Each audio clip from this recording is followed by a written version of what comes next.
Scarcity is the basic economic problem that arises because people have unlimited wants, but resources are limited.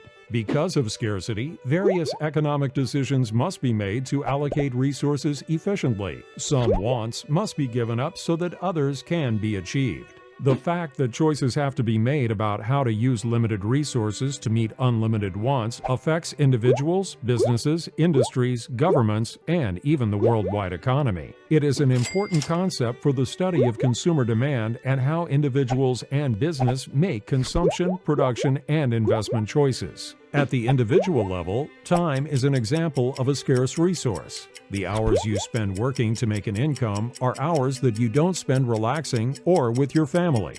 At the business level, money is an example of a scarce resource. The dollars spent on rent, wages, and raw materials are dollars that don't go towards profit.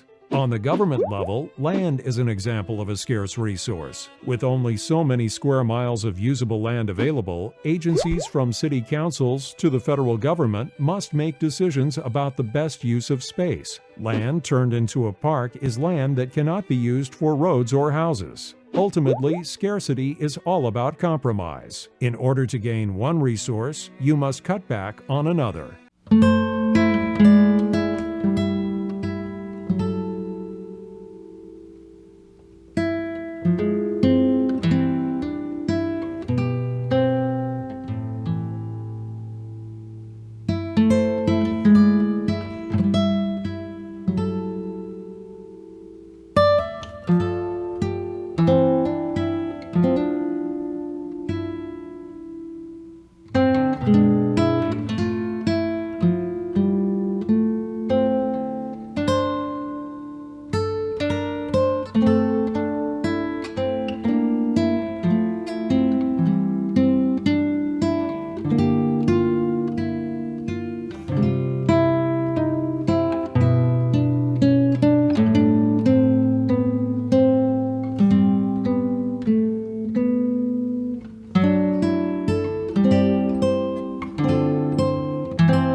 Opportunity cost is what a person sacrifices when they choose one option over another. Tony is a sous chef at one of the best restaurants in the city. He earns a respectable salary of $50,000 a year. It's a good job, but he thinks he can do better. So he decides to start his own restaurant called Tony's Bistro.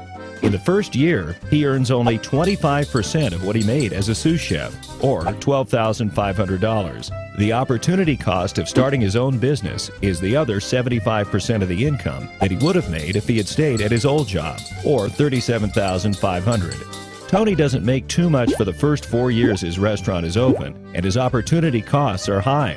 He only earns $50,000 instead of the $200,000 he would have earned at his old job. So his opportunity cost is $150,000.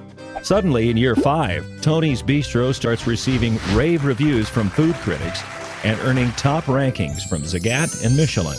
Business is booming, and he is making 5 times as much as he made at his old job, or $250,000 a year. He realizes that if he was still working as a sous chef, his opportunity cost would now be $200,000 a year. Although Tony sacrificed income and his opportunity cost was high in the short term, in the long run, his opportunity cost would have been higher if he had not opened his own restaurant.